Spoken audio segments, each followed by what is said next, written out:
there, Chad Peterman here, and welcome back to Can't Stop the Growth. We're adding another series to the podcast, sharing my favorite episodes from To The Point Home Services podcast, where I co-host with my buddy, Chris Yano. We dive deep with some incredible guests and share strategies, stories, and new ideas to grow home service companies. These episodes are packed with actionable insights and powerful ideas, so get ready. This is another great podcast to follow for sure.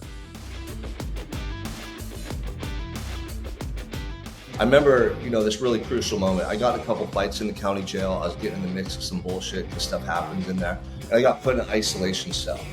And I was actually coming off of drugs because we were getting high in there. Because I was doing the same stuff. I just wanted to numb out my pain and try to stay naive as long as possible. I didn't want to deal with reality. And I remember they finally put me in this isolation cell, and I'm looking in the mirror and going, dude, what the hell happened to you? Like, this isn't who you're supposed to be. And you're doing the same stuff in here as you were doing out there. And it just dawned on me, like, gosh, if I don't change, nothing's gonna change, and I've got a shot in hell to make it out of this situation. And I just had this awakening, man, where I was like, it's me. It's not my fucking parents. It's not the judge. It's not the kids at the party that aren't telling the truth. It is 100% me. This is To The Point, a Rhino experience. Voted one of the top home services marketing and operations podcasts. Cutting through the bullshit and getting to the point. Hey, what's up To The Point listeners? It's your boy, Chris. Chad is here and looking good, looking very muscular, which is convenient for this episode. Chad, how you doing, buddy? I am doing good. It's a little late out here in the Midwest, right. but I vowed. I think I've only missed one this year. We're in March. So, yeah, excited to talk with our guests today. I think both of us, along with a lot of our friends, have been kind of on this health journey, which I think plays just a huge role in our performance at work, performance as a parent, as a spouse, all of those things. So excited to jump into some of that. Yeah, actually, I think you and I both met our guests at Tommy's at Home Service Freedom. That's actually the first time I met Michael, and it was briefly too, because I think you were just getting ready to go on. And that's the first time I'd ever even actually heard about it. But I knew Tommy was doing something. I just didn't know what at that point, right? And then that's when I was able to connect dots. I think that was in Orlando, or at the Orlando event. And our guest, I mean, there's a possibility, Michael, that you might have to cut this thing early because your wife is ready to pop with that new baby, man. Are you excited or what? Yeah, dude. I mean, Saturday's the day. We got a C-section scheduled, and family's everything for me. That's really was the main reason why I started changing my life when I did and wanted to get on this path of sobriety, personal development, health, is to be the best father and leader for my family that I could be. So I love it, man. I'm super fired up, and it's going to shake things up a little, but we just adapt, right? Well, I'm excited. We got Sean Michael Crane on the podcast episode. And again, like I said, Chad and I met him, and then I just saw that he made this post the other day. So I knew that he had, him and his wife were about to have a baby because she looks very pregnant. So I knew it was getting pretty close. But I'm excited to have you on here. And what's cool about this, and just for those who don't know Sean, if you haven't heard from Tommy, but he's got Unstoppable 365, which is something that I am participating in right now, actively participating. I think I'm like 3 months into this thing already, which has been awesome for me. I really love my coaches that have been working with us. But he also has a podcast that's called Unspeakable Mindset Podcast. Does a ton of speaking, great speaker, has a cool story, which is always, good for speaking. And then an author. I see your book hanging on the shelf or on the wall back there. And what's interesting, Chad, is that, Sean also being a former prison inmate, not like you, Chad, we won't tell your story online. Okay. Chad's a real gangster, if you know what I mean, if you can't tell. But we've actually had quite a few former prisoners on this show now that I think about it. We had Sean, we had Weldon Long on here, also has a great prison story. Michael Franzese was on here, mobster. Is the only free living crime boss still off that top 50 list, like pretty badass. But Chad, we won't share your story. Okay. So I told you I would keep it secret. Your secret's safe with me. Okay. But I'm excited for this episode because, I've been on this journey, and Chad's kind of been on this journey with me too. Actually, he started before I did. And it's just around, we spent so much time in these businesses just running these things and running crazy with them and spending all your time, effort, and focus on it. And sometimes you forget to take care of number one, which is yourself, right? And how does that impact everything in your life? And I kind of have these little 4 pillars I try to focus on. And my fitness pillar has been one that went by the wayside for quite some time, but not since really like July of last year. I ended up going to this like camp, if you call it, I don't know what to call it, like a mastermind fitnessy camp thing that I went to back in Dallas called Rise Up Kings. And it kind of set me down a path to like just kind of refocus on myself. And then finally, after getting chased down a little bit, by Sean and the team, I decided to join. And I'll tell you what, man, like so far, super impressed. I'm gonna give a shout out to Matt. Like he's there anytime I need him. I reach out to him with anything when he busts my chops because I went over on fat and fell short on protein. He certainly lets me know about it, but he gives me suggestions, right? But I remember telling him right out of the gate, dude, I'm definitely not the guy you're gonna have to motivate. Like I'm not the guy that you have to motivate to go to the gym. I always go. I go and I might not do Wednesday on Wednesday because I traveled and I'm speaking somewhere, but I make up Wednesday on Saturday or Sunday. Like, so I'm still making my shit up. But the point is I'm making progress. And because I knew I was going into another phase of business where I needed to be the absolute best version of myself, I needed to focus on myself. So it's been great, man. So I'm excited to have you on here and just talk about, because it's not just me you work with and Tommy, Mel, our friend, Chad and I's friend, Tommy Mel, you've worked with others. And I want to try to talk about what you're doing with some of these business owners and these leaders and what you're seeing from these experiences, right? Because though you have a lot of talk tracks around fitness, mindset, discipline, redemption, in working with business leadership, I think there's a lot of cool overlapping stuff that we can talk about that our listeners will enjoy. So glad to be on here, bro. Absolutely, man. Thanks for having me. You got a great radio voice too. I was surprised. I didn't expect that. Right? Well, thank you very much, Sean. You and Ryan Fenn could compete a little bit. I didn't know that about Ryan. Yeah, we got a lot of guys in the trades. Ryan Fenn, Justin Judd, Dave Carroll. I mean, we got a great list of super successful and inspiring guys that are in the trades that I've been able to build relationships with by attending events through Facebook, organically with content. Because, like yourself, Chris, you want to be the best in your life. Look at the business you've built. Like I've seen what you've done. It's super impressive. But it comes at a cost. And a lot of these guys, they neglect their health because they're so focused on business. By the time they get home, you want to spend time with the family or just kick your feet up? I don't know. But when you're younger, you can get away with it. And then as you get into your mid 30s, into your 40s, it starts catching up with guys. And they realize, hey, I don't have the focus, the energy, the drive that I once had. And for me, like, it's a tool, man. Fitness, nutrition, everything I do to optimize my health, it is a tool because I want to feel the absolute best I could feel every day without drugs, without alcohol. Like, I want to be able to feel gratitude. I want to be able to feel high energy. I want to have positive thoughts. That's the energy I'm bringing home to my family. That's the energy I put into my content that I bring to my clients. That's how I incrementally create more success in my life. And I learned a long time ago that it first started with me. If I wasn't successful in my habits, my routines, my commitments, how the heck could I build an exceptional life consistently over time? I couldn't. Yeah. And so 100%. But there's there's a whole background to that because that wasn't how it was for you. So hold on a second before we go there though, because I don't want to let Chad down and I don't want to let our listeners down. And in the spirit of this little crane that's coming here soon, you're gonna need some jokes for your tool belt there, Sean. Okay. I thought Sean had him distracted, so we didn't have to listen to this. I thought he was rolling. We were just gonna roll right into it. It was gonna be great, and here we are. No, I want to hear these.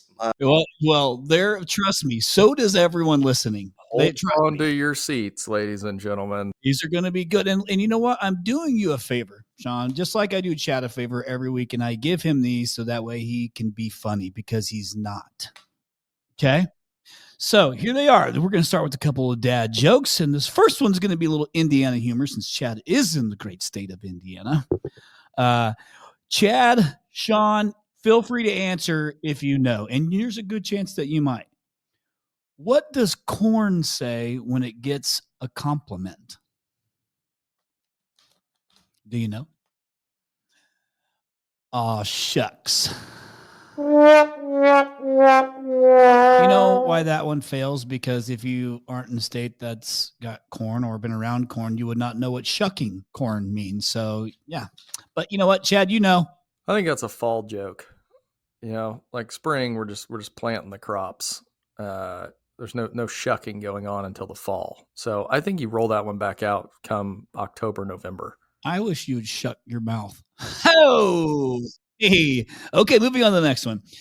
So, air. This was actually more of an observation. Okay, and it was I don't know when the last time you guys went to the gas station. You know how they have like the little air pump things for your tire at the gas stations. Air used to be free at the gas stations, but now it's $1.50, which is ridiculous. But do you know why? Inflation. Hey, inflation. Last one. Okay. This is actually a classic. I think everyone in this room right now on my podcast team, we got Rio in here, we got Ryan. I think they're gonna know the answer to this. Ryan will for sure know it. How do you make a tissue dance? A tissue, like you blow your nose with it. How do you make a tissue dance? I bet you I know this one. Say it. You give it a little boogie. You put a little boogie in it. Atta boy. My wife got me a dad joke book. I was trying to find it so I could share a couple, but we'll do that next time. Well, those come from a calendar that was given to me by my daughter because she said my jokes suck. Well, little did she know, these actually make me worse. Just ask Chad. Okay, that's actually a pretty good dad joke. Put a little boogie in. I've heard it before. It's a pretty good one.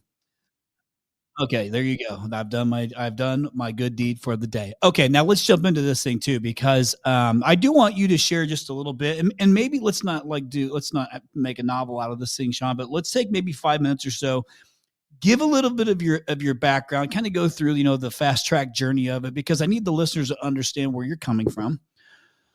So we know that this is an important part of everyone's life. I'm talking about what Sean does.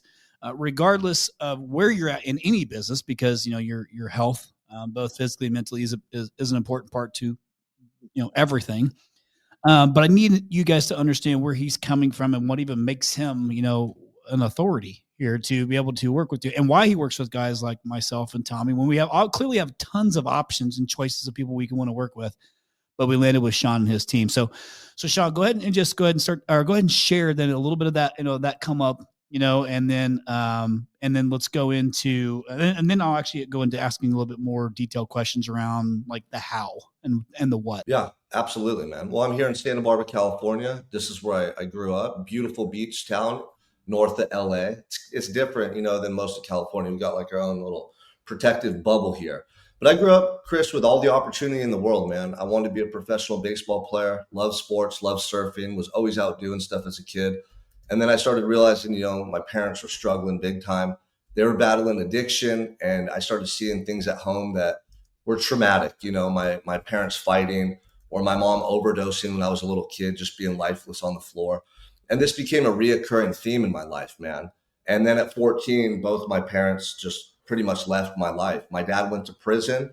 I came home one day and he was blacked out with a pistol, and we didn't know what he was going to do. And the cops came. And there was this standoff, and he surrendered. Thank God he didn't get killed in front of us, but he went to prison. And I was a freshman in high school trying to figure out who I was as a young man. And then I lost my father, right? And so shortly after that, my mom just fell apart. Her addiction got the best of her, stopped coming home. And I really lost both my parents what felt like overnight. So I went from this kid with tons of dreams and ambition and goals and felt fully capable to pursue them to a kid that felt broken and ashamed of my life. And I went through this really dark period from 14 to 23 where I just wanted to numb that feeling out. I had so much pain and anger and resentment towards my parents. So I started smoking weed with kids that were getting in trouble. I started drinking with them. I stopped going to school. Before you know it, I became this completely different person. And throughout my adolescence, I didn't apply myself to anything. Barely got through high school, worked from my uncle's tree service business out of high school, climbing trees, learning what it meant to earn $1 though, which was really important. Like I know there's a lot of blue collar guys that probably listen to this podcast that started doing manual labor at a young age. And I respect the hell out of those guys because I did that. My family comes from a blue collar background, but I still had those wounds, man, those deeper afflictions that I hadn't dealt with. And I was still numbing myself with drugs and alcohol. So that led me, man, to a party lifestyle where I was chasing girls. I was a wild man. I was never a bad person, but I was definitely making bad choices. And so one night I go to this party here on the Mesa in Santa Barbara, California. If anybody's been here, it's like this iconic area on the beach. It's beautiful, mansions, everything. And I'm just there to drink, socialize, and have a good time. And I've been to a lot of those parties, college parties where at the end of the night, there's usually a fight or an altercation.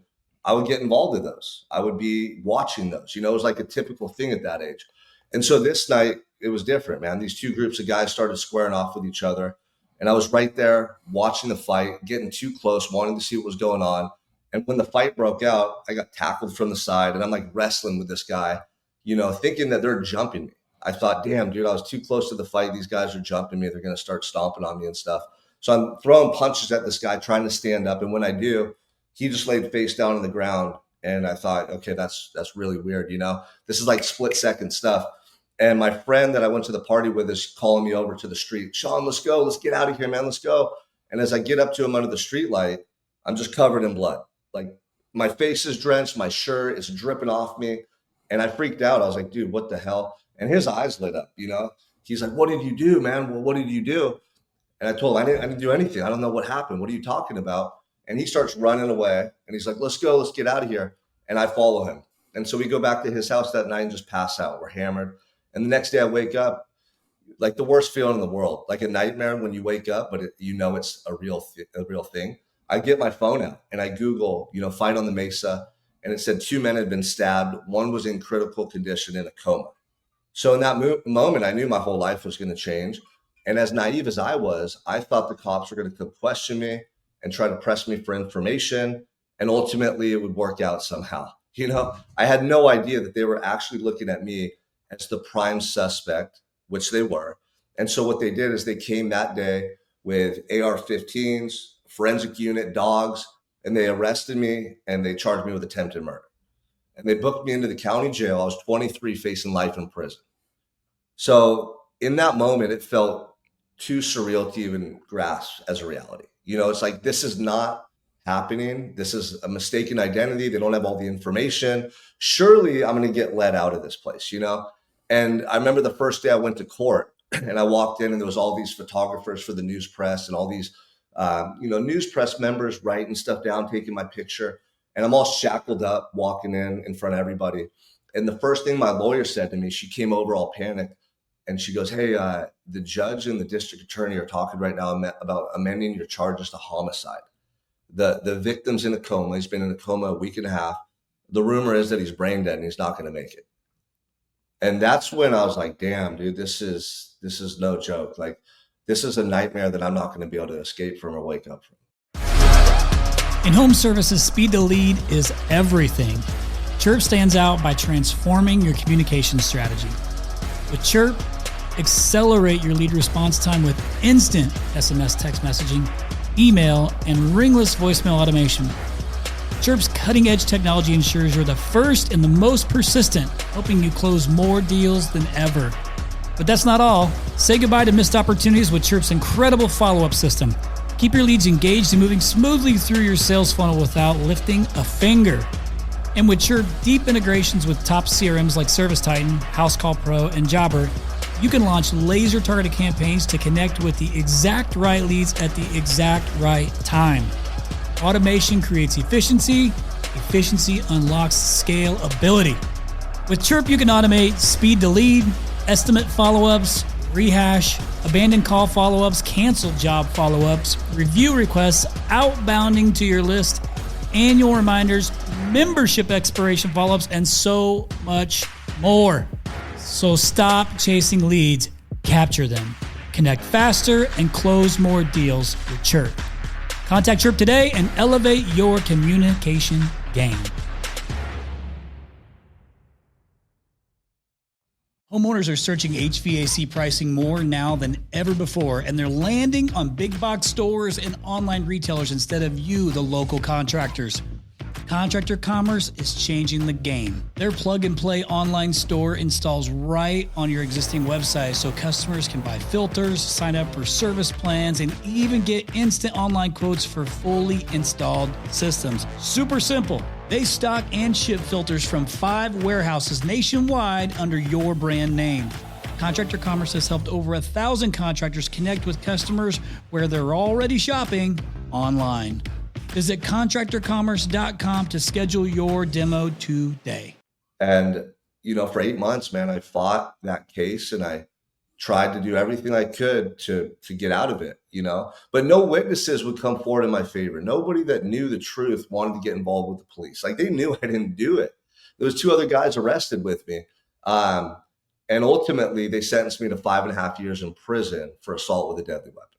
Wait, did you have to use a court-appointed attorney, or were able to hire an attorney?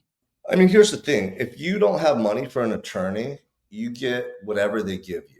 Now, in hindsight, if I had money to hire a badass team, I probably would have got off or got a much reduced sentence compared to what I had to get. They appointed me a lawyer, and the whole team thought I was guilty. I had a private detective that would go out on my behalf. And I remember one day he came to visiting and he just acted way different towards me. I was like, oh, he thinks I'm guilty. Nobody believed me. And if I saw the police report and I read everything that they wrote down and saw it from their vantage point, I would have assumed I was guilty too, because I was the only person seen fighting when this guy got blood all over my shirt. I fled the scene. It looked horrible. And if I could sit back and tell you detail by detail, moment to moment that night, how everything transpired, for me to be that close to the guy, for me to be tackled from that angle, all the people to come out just to see me wrestling with this guy, not the time where he got stabbed. It happened in such a way where I know it happened for a reason. That's what I believe in my heart. Some people don't believe that way, but I do. The way it changed my life and the way those chain of events took place, it's undeniable that it happened in such a way that's it's crazy, man. It's like a book or a movie where you watch it and you're like, damn, I can't believe that happened to that guy. I could not imagine if that happened to me. And I'm sitting in my freaking cell every day thinking, this is actually happening to me, but it was the best thing that ever did, because I probably wouldn't be here today. And at the very best, I don't think I would have made it, but at the very best, I'd be probably struggling with my sobriety, living a meager, average life, and I'm grateful that it did happen in hindsight. So talk about a great unwanted lesson in mental fortitude, having to go through that situation. Now, wait, how long were you down? 5.5 years. See, that's me, Chad, knowing the lingo, just so you know. Yeah. Wasn't down with OPP or anything like that. It's how long was he in prison like that? See, Sean, I know we can talk to one another. Chad couldn't have that conversation with you. I follow. Okay. So you're starting to learn some of these, the gifts that you have now while you're in, because you've got to figure some things out. There's a lot of things you have to figure out while you're in prison. So maybe just walk us through a little bit of when you start to pick up some of the skills and things that you're sharing today. It's stemming from this stint, right? Because it was like the Harvard of personal development and entrepreneurship, because it taught me everything I needed to be successful. First, I had to learn to just get out of my own way. You hear people say that, right? 99% of people's problems is they sabotage themselves. I used to do that all the time, whether it was with my sobriety, just having these internal issues I hadn't dealt with, a number of things. So, the first step for me was 100% honesty. I remember, this really crucial moment. I got a couple fights in the county jail. I was getting in the mix of some bullshit because stuff happens in there. And I got put in an isolation cell. And I was actually coming off of drugs because we were getting high in there. Because I was doing the same stuff. I just wanted to numb out my pain and try to stay naive as long as possible. I didn't want to deal with reality. And I remember they finally put me in this isolation cell, and I'm looking in the mirror and going, dude, what the hell happened to you? This isn't who you're supposed to be. And you're doing the same stuff in here as you were doing out there. And it just dawned on me gosh, if I don't change, nothing's going to change. And I don't got a shot in hell to make it out of this situation. And I just had this awakening, man, where I was like, it's me. It's not my fucking parents. It's not the judge. It's not the kids at the party that aren't telling the truth. It is 100% me. And that was when I really decided to take ownership of my life. No matter what happened, it was ultimately on me and how I reacted and what I did with those circumstances. And I remember in that moment just feeling so much pain and regret. I started reflecting on my life and all the things I didn't do and the goals I had as a kid and the time I wasted and the stuff I took for granted. And it just pierced this hole in my heart, man. Like the pain was horrific. And I had to just sit there in that pain. I couldn't go numb it out with drugs or alcohol like I always did. I couldn't run from it and get busy and distracted. I had to sit in that pain for weeks and weeks and weeks. And finally, it did something internally to me, man. It like lit this fire. I realized, okay, I'm either just going to wither away in this cell and just basically die, what I felt like, or I'm going to fight for my life. And I chose to fight, and I chose to make a decision to be my truest, best self, like my authentic self. Because for so long I had hid behind a mask and I had gone along with the crowd, and I knew that's not who I wanted to be. So the first step for me was like getting clear on who I wanted to be and who I would be every step forward in my life. And so the second thing was I had to get sober and stay sober. I knew without sobriety, I wouldn't change. And I saw so many people growing up die, accidentally overdose, ruin their lives. I saw my parents fall apart in front of me, and I was doing the same thing. So I made a decision to get sober, and it was that decision that started to move my life in the right direction. And then it was as simple, man, as waking up every day and going, what can I do today to better myself? I can't worry about all the stuff outside of my control. What can I do today within my control to improve who I am? And I started working out every day. I started reading books. I started looking up words in the dictionary to pass time and just to educate myself. I started improving my penmanship and my letters back home. And I mean, all this was taking place in a tiny little 6x8 cell. That's all I could do. But I just started doing those things every day, relentlessly, nonstop.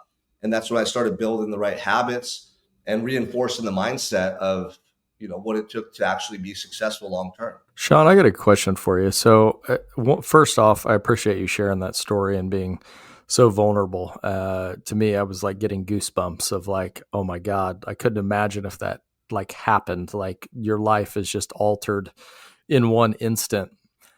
How do you approach people who, obviously you work with, a lot of successful people who are seeing success, but also at the same time, maybe not getting there in the most efficient manner possible. Like, hey, you're, totally neglecting your health. Yes, you've seen success in business, but, you could be a better person as a spouse or a father, or, you could be even better in business. How do you approach those people who maybe haven't like had that like life altering event?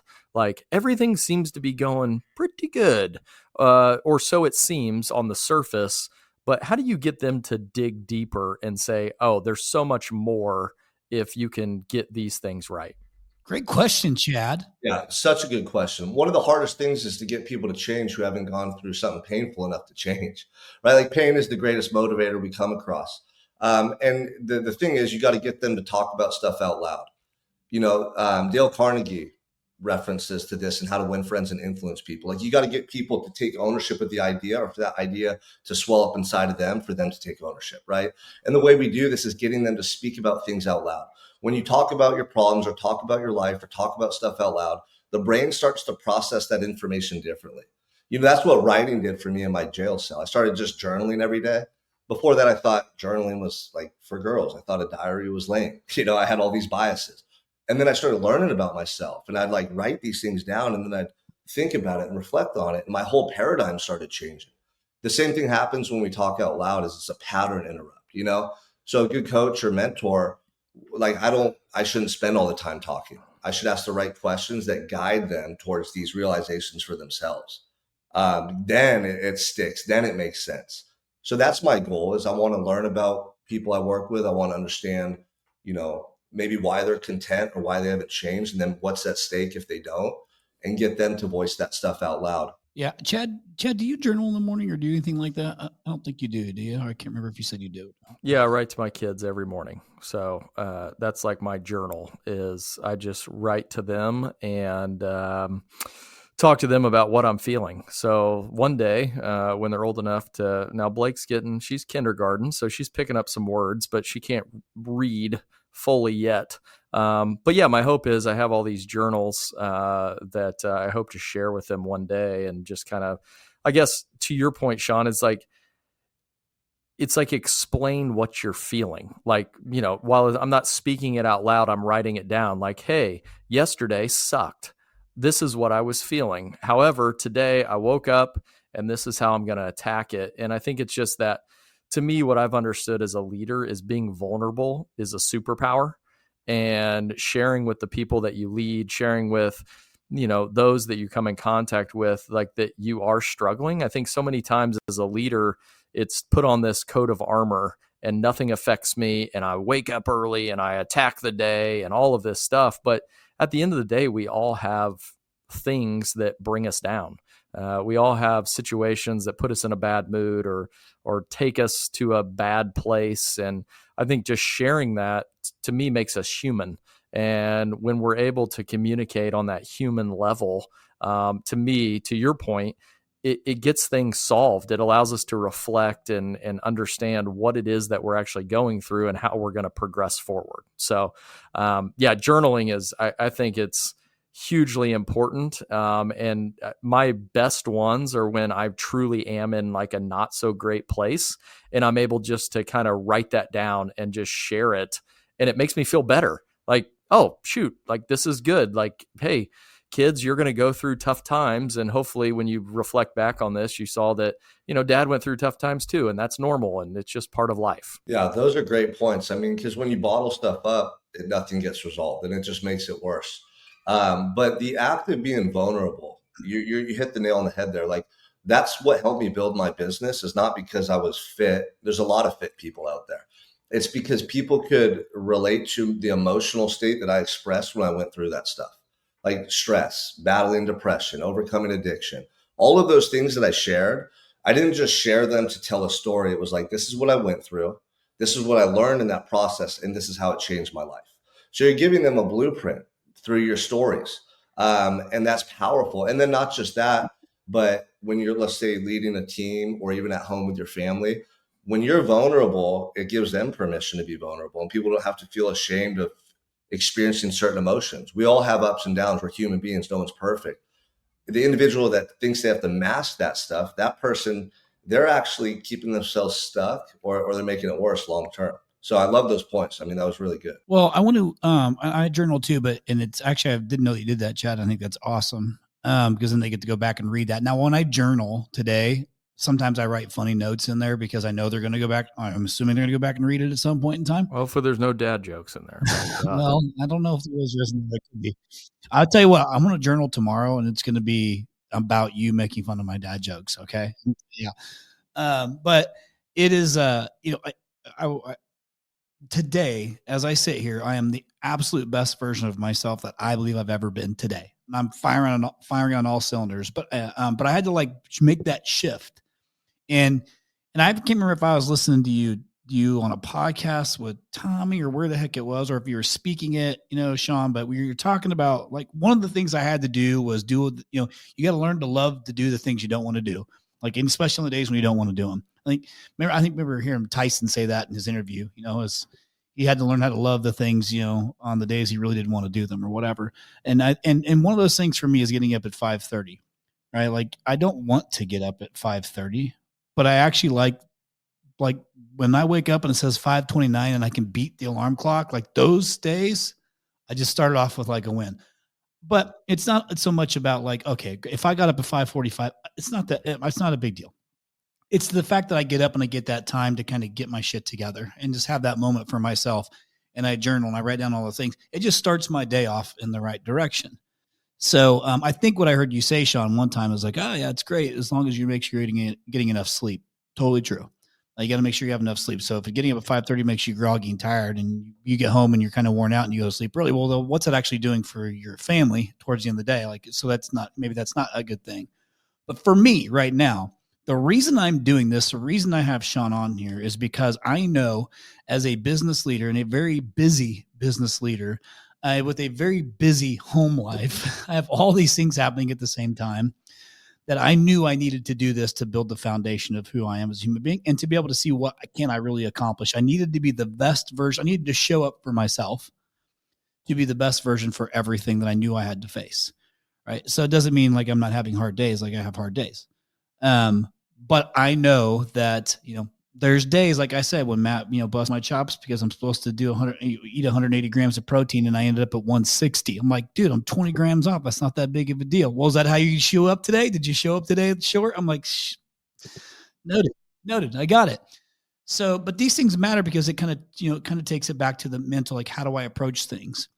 So what I want you to share is, because you're working with people like myself, who are in business or leaders, or just, it doesn't matter. What are some of the things that you're offering to them? So just quick high level, like what are the things that the services that you're offering to them with Unstoppable 365? And then I'm going to ask some questions about some of those. Yeah. I mean, essentially it's personal development, fitness and nutrition and mindset coaching. And we have an app that all our clients get custom programs to follow. So you'll have a workout on there, nutrition guidelines, other stuff related to personal development. And I have a vast team of coaches and people who help hold our clients accountable and provide support for them. The hardest part is to get organized for people who are running businesses and they have families. And like you said, you have a million moving parts. We want to simplify it and give you a plan that you can follow every day that fits into your whole lifestyle, that's sustainable. So you can get to a healthy weight or build a physique you're proud of or establish these habits, and you can continue to sustain that lifestyle going forward. That's the biggest thing. It's not 75 hard. It's not keto. Those are fad diets and programs. We want to help you to change the way you're living indefinitely going forward. Got it. So then give the listeners an example of like what, and I'll kind of just fill in the gaps from my experience, and Chad, you could do the same. But what is it that you're doing with someone like me on a weekly basis that is holding me accountable? You said you have the app, which I'm in the app obviously every single day, multiple times a day, because I am logging my food, and I'm doing my workouts, and I have to log all those things in the app.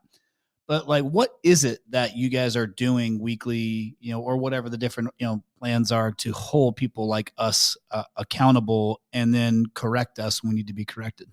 Yeah, absolutely. So the app has, and business-minded people can appreciate this. They like P&Ls, they like metrics and KPIs. We've taken that same approach and applied it to personal development. So on the app, you got to check a box every day you work out. You got to check a box every day you do this stuff. Me and my other coaches can go through each week and see who's doing the work and who's not. You'll get a video from one of my coaches kind of auditing your profile saying, hey, Chris, you worked out the first 3 days of the week. You didn't the last 3. What's going on? You get those check-ins. Then there's multiple calls per week. Calls with me, calls with my coach, Matt. Dr. J does calls, who provides blood work and supplementation for our clients. We have calls every month with Madeline, our dietitian. So there's opportunities for you to get on these coaching calls, ask questions, get direct feedback and guidance. And I myself work with a lot of business owners one-on-one. We'll all do a one-on-one Zoom call with them every single week to review their week, to talk to them about it. Kind of back to Chad's point, like when you talk about things out loud, it helps you to make sense of them more. So there's anywhere from the group coaching all the way up to the one-on-one coaching. And then, you're doing the work with Dr. J as well. You get supplementation, you do your blood work. That's to really take everything to the next level, because the foundation is your habits. You got to eat right. You want to move your body, and you want to know what workouts to do. Make sure you're not injuring yourself. You want to know what foods to eat to make sure that you're just being healthier and improving the quality of your health.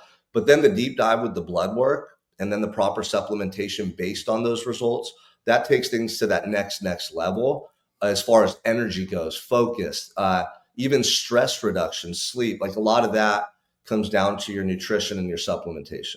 Yeah, I will say this: as soon as you guys put me on the supplements, and I remember Chad was taking them like well before I started doing it, and remember him talking about how much it just like made him, like it was helpful for him and made him. I think, God, Chad, that was maybe even Rhino X the previous year when you came out and you were already on supplements. Yeah, it's been a couple of years, and I think the biggest piece is for me, like, all right, if I'm going to pay for these things and I'm going to do these things for myself, like I've got to be willing to hold myself accountable. I think it's easy when you lead an organization or, hey, you've experienced a level of success that like accountability goes out the window. And I think it was to, kind of to my previous question is like, you know, high achievers, they've held themselves accountable to a certain point, but like, is there that next level of, okay, I'm performing here, which is great, but can I perform even higher? So I think that's the important part, and where I've seen a lot of the I believe success is, really enlisting someone to hold me accountable to doing these things. Like, at the top, you don't get yelled at a lot, right? You do, like, there's no one there saying, well, you didn't do your job today. But to me, this has been a good exercise in like, hey, I don't want to really get, I want to be on the up and up here with my coach. And I think it speaks to the power of coaching, right? I always think about like Tiger Woods, one of my favorite athletes of all time. He's went through so many coaches and still has coaches. And it's like, well, he's the best golfer on the planet.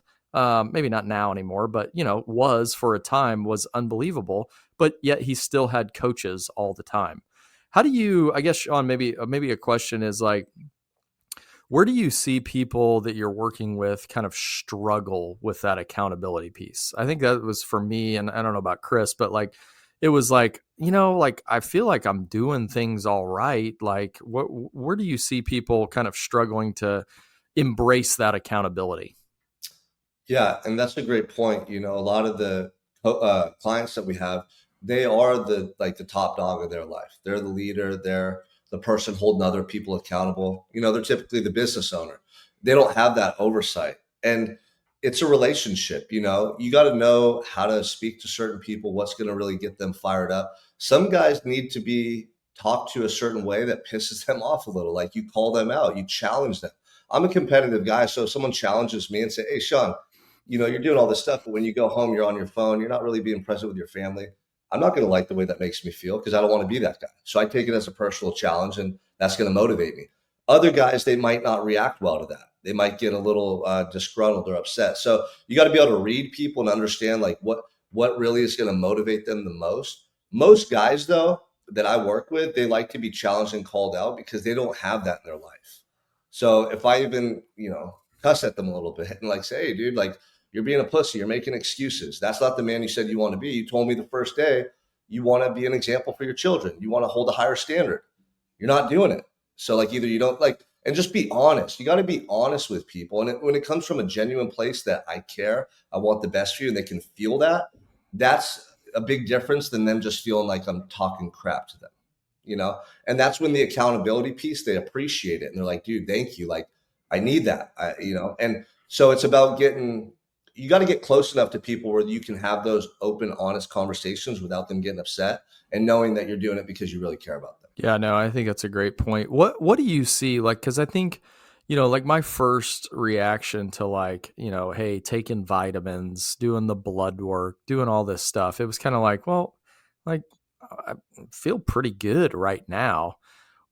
Where do you, I guess, I don't even know if you can like explain this, but like, what would you tell people who are like listening to this and going, you know what, like, okay, that sounds great. Like vitamins, the workouts, the this, like, I know it's great, but also like, I feel like I'm in a pretty good place. Like, what would you tell people like, hey, there's another, like, how would you explain to them that there's like another level of performance that they're not even scratching the surface? I remember my first conversation with Dr. J, and he's like, dude, like, based on what I'm seeing here, you are literally like trying to pull this off at like minimal like levels of like what I'm seeing. This is frankly quite scary. And I'm like, well, kudos to me. And he's like, no, but you don't understand. Like there's another level of like performance that you don't know what you don't know, but you've never experienced it before. Like, how do you get people over that hump? Yeah, it's funny. I had the same conversation with him. The first time I did my blood work, I was like, "Man, I feel amazing. Like, I don't know how I could feel any better than I do." And he laughed at me. He's like, "You've just normalized the level that you're at." He's like, Yeah. "You don't even know what it's like to hit that next level." And he's right. He's right as far as like focus, mental, stamina, like being able to stay on point and focus throughout the day. I've noticed a big increase, like Zooms after Zooms, recording podcasts. I just have, a lot of clarity and mental stamina. The ability to handle stress and sleep has improved for me. So for people that are like, I feel pretty damn good. I tell them, you probably do, man. I'm glad you do. But here's the thing: when you optimize your health, what you're doing is optimizing yourselves long term. So if you do get to live another 40, 50, 60 years, like what you're doing is you're creating longevity by taking care of yourself now, right? You don't just get old overnight. It's incremental. So for me, I want to be around as long as I can at a high level, highly functioning, cognition, energy. And so that's why I'm looking into all this stuff now and starting to implement it in my life. And I think it just takes time to educate people, whether it's through content, whether it's through literature, and help them to understand, like, okay, you've normalized the level you're at. You could probably have better sleep, better energy. Like there's certain markers that we can improve. And if you were able to do that, like imagine your productivity or your relationships or how that would impact your life. So it's kind of having that same discussion that Dr. J had with both of us that could shift someone's perspective. And at the end of the day, some people will say, maybe this isn't for you. Maybe you're fine just doing what you've been doing. And if you want to stay average, then just keep doing what you're doing. Kind of throw that out there a little bit. Yeah, I think that what a good call out here is, again, sometimes you don't know what you don't know, right? Or you've normalized what you think is normal, but really you have a whole nother level that you could go. I think a lot of people do have a whole nother level they could go, like that they just don't know about. And I learned that just when you guys got me on supplements, because you make it so easy, because I got 2 packets. It's pretty easy to take the packets. They're labeled AM, PM, pretty easy. But I did notice, like, fairly quick too, that I started feeling even sharper in the mornings. Like I could definitely feel like, okay, I feel like I'm firing on all cylinders right now. And to all the way to the point of where I normally get up, I don't look at my phone. I usually grab my journal and I just crank away at the journal right off the bat. Boom, get up, kick on the fireplace, get my coffee, and I journal. Chad has a perfect picture in his mind right now of what that looks like, because he knows my routine. That's why he knows that fireplace. He knows where I sit. He knows the whole deal. I felt bad because I interrupted last time I was out there. I was like, oh, shoot, he's in his morning routine. And here's me. Hi, how's it going? What's going on? Chad was up early, or even earlier that day. But I get in this routine, whereas now what I've noticed is sometimes I wake up and before I'm even like out of my bedroom and walking out, my brain's already going. And so I've kind of changed my routine a little bit to just let my brain do what it does. And then I will, as long as I still get in my journaling, I'm good to go. But sometimes, man, like my brain's ready. And so I'm getting down, I'm taking notes, or the things that way I can at least get them out of my head before I can go into journaling. Because once I go into journaling, like things shift for me, because now I'm focused on, my tasks in the journal. But the supplements have done so much for me being sharp. Like I feel like I'm so on, like everything. When I say I'm firing on all cylinders, like I am firing on all cylinders, and it's not every day, but it's most days.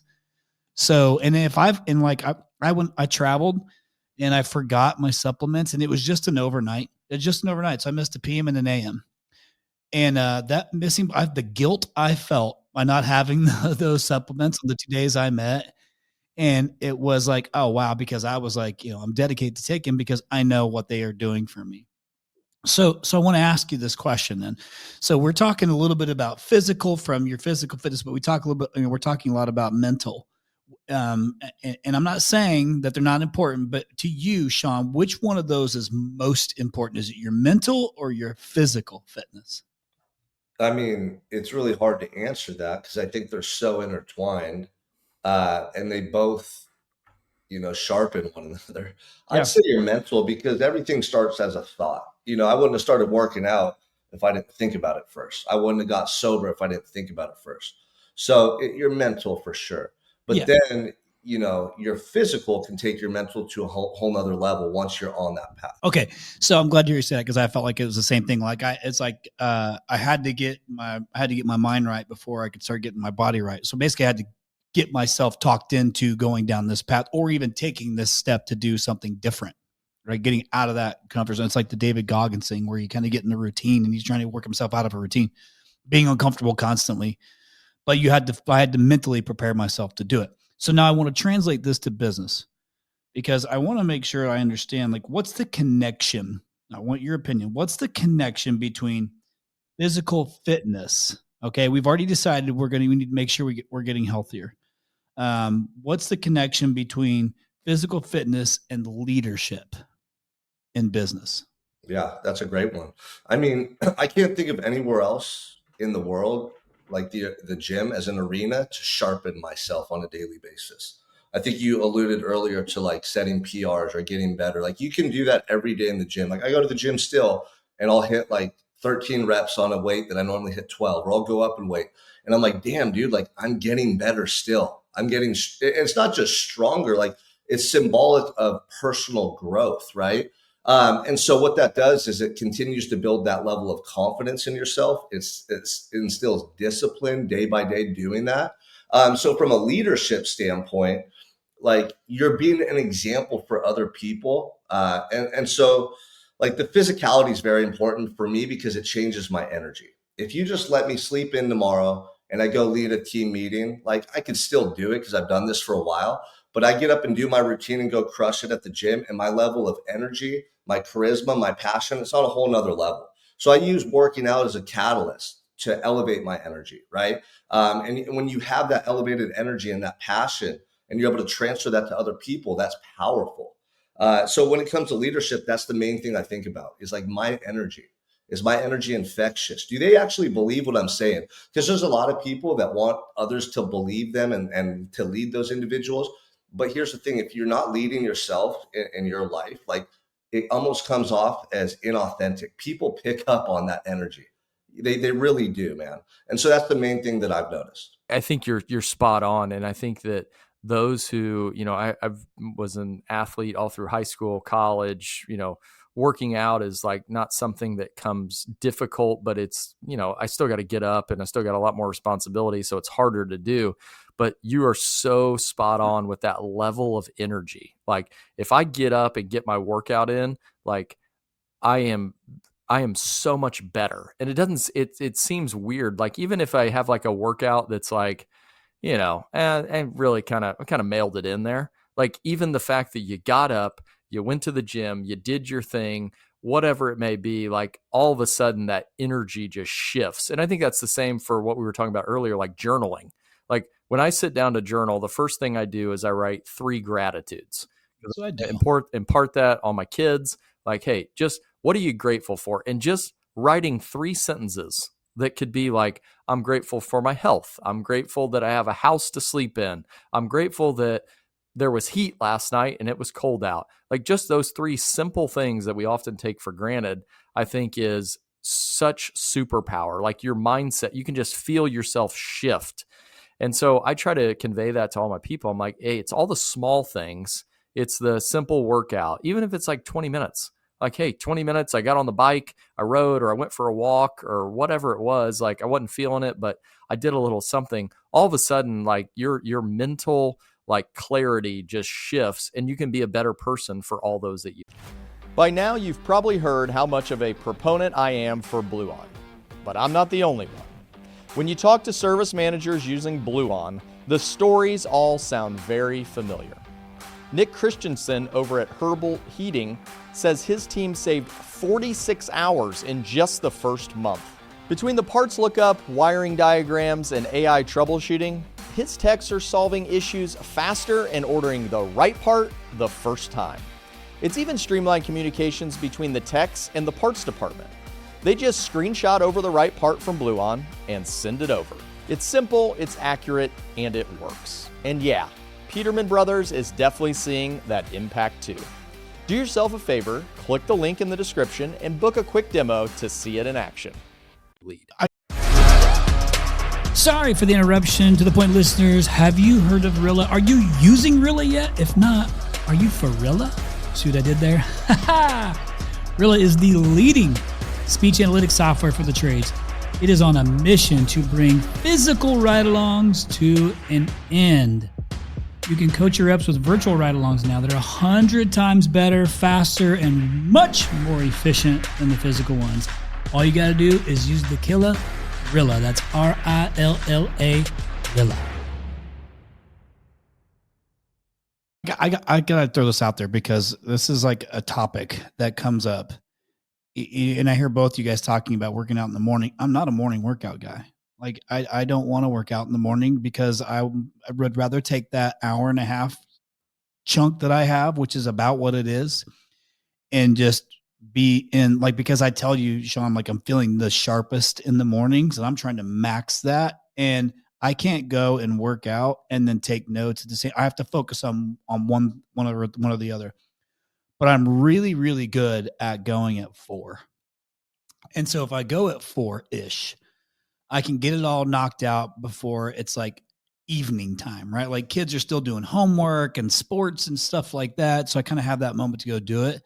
But I'm so dialed in at that time. But I don't feel like, I would say this afterwards, I'm always like, thank God I worked out in the evening, because I'm feeling a little tired right now, because I send it whenever I go to work out. Like I'm definitely squeezing in a lot. Matt was telling me, because I said, dude, I'm cranking out these workouts in like 35, 45 minutes. He's like, are you doing the resting in between? And I said, I am not doing the resting that it's asking me to do in between. Because I'm just cranking through these things. I'm like, oh, it's good for my cardio. He's like, well, you're lifting less on your fourth set. I'm like, I'm trying not to, though. I'm actually just cranking through it.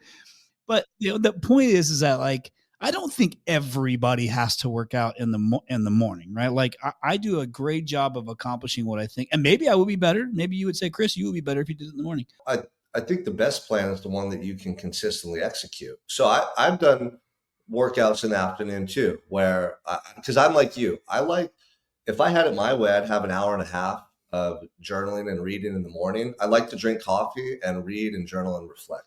Yeah. That's what I did every day in prison for 5.5 years. It's just programmed into me. So I get up at 4 and I have about an hour of that. But then I'm going to the gym, working out, getting home, and I get the kids ready for school and take them to school before I start my day. But, by this time it's getting to 3 p.m. here. Like we have so much going on. My wife's pregnant. I wouldn't really be consistently getting to the gym later in the day. So that's why I do it in the morning.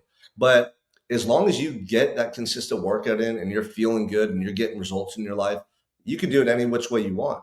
I like it in the morning because I feel like it just sets the tone for my day. And kind of like Chad was saying, it's hard to get up early. It's hard to go lift heavy weights in the dark. And there's something internal that takes place when you do that over time, where you're like building up your self-worth. And ultimately, what I think success is becoming so proud of who you are, not in a way that's vain or egotistical, but like genuine, like self-love. Like, dude, I'm proud of who I'm becoming. That you just transfer that energy everywhere you go to people. And that's how you build businesses and recruit people and fall in love with your wife. And that's how you create everything, honestly, is you become someone you're so freaking proud of. You're in such alignment with who you want to be that law of attraction stuff becomes a reality in your life. Yeah, I'm a big believer of law of attraction. I want to, because this podcast is already flying by. We're like 50 minutes into this thing already.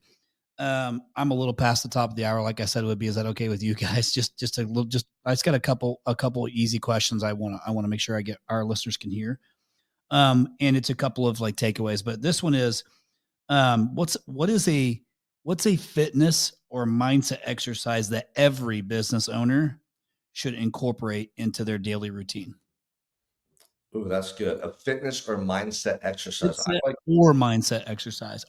Or Sean, you could also answer it in this way. I'm trying to give give the listeners one, like, whether it be fitness or mindset hack that they could use every day, in their life, or, if not. I got so many, but I think one that could be very impactful is kind of what you guys alluded to. If they can get up and for the first 30 minutes, not pick up their phone and look at screens and just be present in the moment, and start off by writing some things you're grateful for and some actionable steps that day. Dude, that's so powerful. We're always in this reactive state. We're always like putting out fires, answering messages. Like you don't see the bigger picture or even like realize things that are happening in your life because you're so busy. So that's what I'd say. Spend the first 30 minutes, no phone, and journal some stuff and self-reflect. It's life-changing for people. Yeah, dude, you know what it is I heard this actually when you were talking, just made me think about it. And I don't know if this is true, if it is or isn't true, but it certainly seems like it would be. Because once you pick up that phone, and let's just say the first thing you do is you start looking at your emails or whatever like that. Like I'm talking, when you get up, you lose your chance at being in a flow state. Like when I get up and I'm in a flow state, just mean like I've not interrupted my brain pattern, like, or what I'm thinking by looking at something else that's distracted me. And like you said, as soon as I open that email, it's game over for me. Like it is, I am now moved on to, business mode, as far as like, now I'm in tactical mode. I'm no longer in my flow state mode, because now I'm taking action on something. I'm being reactive to whatever I'm reading. So flow state's a thing. Maybe real quick, just explain to our listeners what a flow state is. I mean, a flow state is where you're suspended in the moment. You're not multitasking. Like we're in flow state right now. I can talk to you guys for another hour and a half. I love this stuff. Yeah. I'm not thinking about anything else. I'm not looking at my phone. It's on do not disturb. I'm singly focused at the task at hand, where you forget about time. And that's when your best ideas, your most creative self exists. When you're in a reactionary state, you can't be creative or introspective at the same time. And that, for me, like that's why prison was such a blessing. I learned how powerful self-reflection and isolation is, to the point where I seek it out every day, every morning, because that's where all those gems stem from. That's where that intuition, that's where those creative ideas, that new business venture, that potential partnership, that person you met, like you start just thinking in a different way that can change your behavior over time and change your life. So, I mean, I'm not perfect at that either, Chris. There's some days I wake up and I got a shitload of stuff to do and I just want to take action. Yeah. And I do. I get into my phone and answer messages. I just attack. But it makes me appreciate the days where I can go a little slower and just read a book and journal. And I'm like, damn, dude, that felt good. Like I'm so tapped in today. So I don't think for me, I'm never going to be one or the other. But most of my days, I don't get on my phone for the first 30 minutes and I have that process. I love it. I mean, I think that I didn't know what it was or even understood it. And once I did, I legit think about it. When I pick up my phone off the charger, because I don't keep my phone next to my bed, I keep it in the bathroom on purpose. I get up, I pull it off the charger, put it in my pocket. I don't even see it light up. I put it in my pocket, mainly because I need the flashlight for my journaling from my phone, because it's dark in that room, even with the fireplace on. But once I learned about flow state, it's been in the back of my mind. I can't look at this because it's going to ruin what I'm already, like the spot that I'm already in. So it took me a while to get to that, because it's like nomophobia. Okay. I don't have my mobile phone and I've got a phobia to it. So it took me a minute to get there. Yeah. Well, and you're looking for messages from me, East Coast time. I know you're just cringing to try to get to what did he want to tell me? Yes, that's all I could think of, and is what does Chad have to message me today? Because guaranteed it came in at like 4 a.m. my time, depending on the time of year. Okay, last one. Sorry, I went on a little tangent there, but I thought flow state was really important. Last thing, and then I'll let you guys go. And I appreciate you guys giving me some extra time. A lot of not homeowners, Jesus, a lot of home service business owners, leaders, whatever, struggle with a few of these things. And because you talk so much around a mindset, and we're having a lot of conversation around a mindset, is we struggle with self-doubt, fear, imposter syndrome. Yeah, there's so many of these things that, like, a perfect example. When we brought on a private equity partner, and I sat in my first board meeting with our capital partners, I certainly had imposter syndrome. I felt like I'm like, God, do I belong here? It's 2 years. I belong. I 100% belong. But at that moment, I was like, how the hell did I even get here? Like, did I just fake my way here? Like, you have this imposter syndrome. Like, I should, but what is some good advice for overcoming these things, right? Like from your perspective, because I know you're having to deal with people, and it might even be pride, right? You probably deal with a lot of prideful people, right? But what are some things that that you could share to overcome this fear, this self-doubt, this imposter syndrome with some of these business leaders that they have? Yeah. Well, I mean, you hear people at the top in any industry or any aspect of life express imposter syndrome. I think it just means you're human. And I think when you're hitting the next level, it'd be very irrational to assume you're going to be 100% comfortable. Like you're uncomfortable because it's the unknown. It's a new space that you've entered.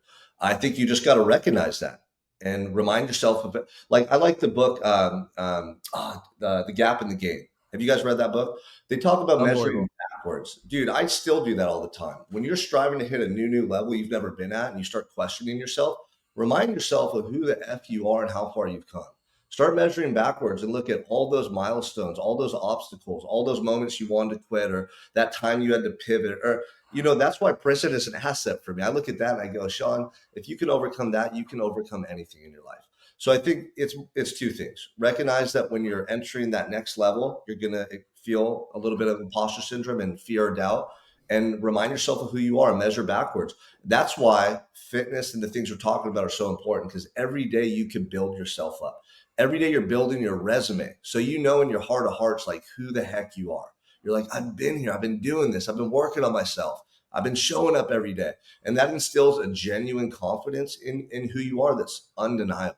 Yeah, I know we're trying to wrap this thing up, but I relate so much to that. I feel like, as we talked at the beginning, someone like myself who, feels like, oh my gosh, like so many blessings, so much, just gratitude for where that you've come from. And then you experience a little bit of struggle and it's hard.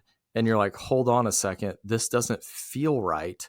What do I do now? And what I've learned to embrace is like the struggle is the most beautiful part of the story. Like the struggle for you, it was prison and being in a situation that you didn't expect to be in. And to me, like being able to learn from that is like what has brought you to this place. And I think when we think about our lives, like, yeah, those times when we struggle, those times that are tough, those times that are, it sucks to wake up early. It sucks to do the little things. It sucks to do all of this. Like lean into that, lean into the suck, like that isn't fun, because that is what is going to build you into that. And so when you have imposter syndrome and you feel like, I don't belong here, this isn't what I'm about, like that's all part of the story. Like that's what makes the story interesting. Like if everything was easy, well, then everybody would tell the same damn story and you get to tell your own story. And I just appreciate you sharing what you've shared. I mean, to me, like I've got notes here, like this is just like things to reflect on and things to think about. So yeah, this has been awesome. Yeah. And I know we got to wrap it up, but real quick, like that's how you provide value for people. So like Chris, imagine like one of your speaking engagements down the road, being able to share that with an audience of guys who might be going through that too. And they're like, no way, Chris Yano has imposter syndrome. Now, like you empathize with them, you connect with them, and then you provide insight. Like that's what's allowed me to continue to progress as a coach and speaker. Like I have something to share of value because of what I went through, and I learned and grew through it. That's why I speak on stages, because of my story and because of what I learned. So that's a great insight there, Chad. And, appreciate you guys. Yeah, man. Thanks for coming on here too. And just for all of our listeners that want to connect with Sean, we'll make sure to share his contact information and in the show notes and things like that. And, he's pretty easy to find on social media, Sean Michael Crane, pretty easy to look him up. Just hit him in the DMs. He'll respond to you. But he also has this podcast again, Unspeakable Mindset podcast. But Sean, man, I really appreciate you coming on here and talking through this. Listen, like genuinely, I appreciate, there's so many options that we have to choose from to find fitness partners or nutrition partners, and everybody has their way and their things. And I will say from my personal experience in the 3-4 months that we've been doing this together so far, dude, it's been great for me. So I'm like a great testimonial, and I'm only 4 months in. But I feel good about the relationship I have. I feel good about that I'm actually getting the attention that I need. I feel like my coach Matt is paying close attention to what I'm doing, asking me the right questions, and holding me accountable. And all of these things are setting the foundation for my everyday. Right? I get to check these boxes. I'm eating so much more than I've ever ate before in my entire life right now, and I'm like, how can I eat this much every single day? Now I wake up, it's just part of my routine. Like I know what I got to eat before I leave the house. I know what I got to eat between getting to the office and noon, between my noon and my workout and workout to dinner. I know exactly what I got to do. I didn't know those things 5 months ago. So appreciate, man, what you're doing, for me. I'm sure my wife would tell you the exact same thing. Absolutely. I mean, I love seeing guys like you, man, make a commitment and follow through. And that's what we want. We want to be able to support you, give you a plan that you can execute. And that's why I build the team. Like I'm just one guy, but I got a lot of amazing people around me, from Matt to Dr. J to we have a whole women's coaching program within Unstoppable. So we're going to keep growing, man, and keep changing lives. And you're like a testament, right, of the process. So I can't wait to see you continue to progress and share your results with everybody that you impact and inspire. So I will, and I will share it. Like I said, I think I just want to give it some time to where I have a few different, options that I can share just to show some progression over a little bit longer of a stint. But this was good to come on here and just kind of talk about, the early, what the early progress has looked like. So I just appreciate coming on, giving you the time, and I'm glad you put the platform together that serves someone well like me. So I appreciate it. And to all of our listeners, again, we'll share all the information you need to know to be able to get a hold of Sean and any of in the post and all that stuff. So it'll be easy to connect with them. And then, hopefully the takeaway here is maybe you're comfortable because you don't know what you don't know, right? And that you want to take another step because maybe, like Chad's point, you have a whole nother level you didn't even know that you had. Or same as me, right? Or maybe you're like, hey, maybe I'll consider taking these supplements, but you don't know what to take. Well, guess what? If you go to somebody like Sean, you go to Dr. J, get your blood worked out, you don't got to think about it. They do it for you. It's pretty easy. I know exactly what I got to take every morning because it comes in a nice little packet. Right. And then, but if you got to get your mindset right, you got to get your fitness right. You got to start to put these pieces together so that way you show up for yourself. And Sean and his team, make it easy. And if guys like Chad and I are on here saying, listen, like guys who, we've accomplished some things and we still feel like we got a lot more in the tank to go, but we need to be firing in all cylinders. Well, we believe this is exactly what you got to do to be at your best in all phases of your life. So you don't got to do everything, but you got to do something. No 0 days.